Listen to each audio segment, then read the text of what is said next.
Okay, how to use a ratchet. Anyway, so you wrap your tie around your load or whatever you're going to tighten down, and then you take the other end, open your ratchet up to where, just open it up, not all the way, well, so it's like 90 degrees like that.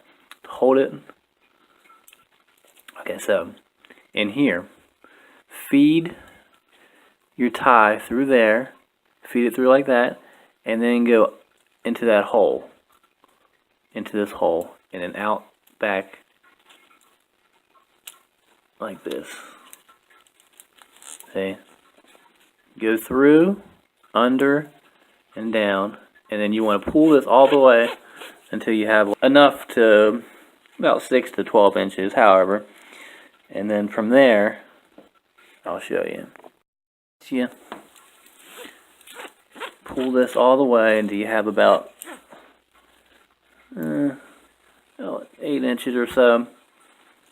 Then you close it, and now if it's tied off, you connect. If you have one of these S things, you connect it and have it secure around the load, and then you can actually tighten it like this, and it'll tighten as you do that. As you can see, this is getting shorter, which would mean, like, if it's around the load, it's tightening the entire thing.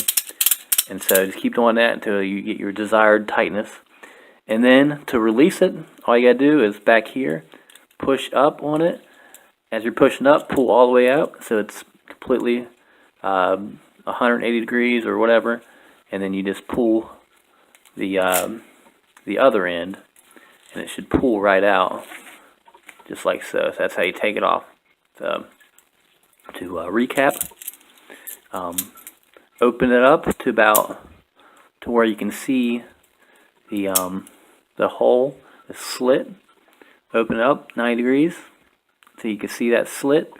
Feed it through that slit in the back, through it, and then down that hole.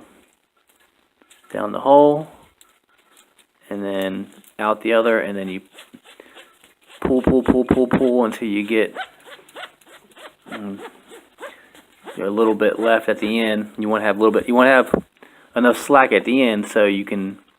This time I did this side, so you want to have a little bit left that way. So when you close it, then now you're able to see. Watch, that end will come up. As you can see, you're ratcheting, ratchet. See how that came up? So that's how you use a ratchet. Thank you.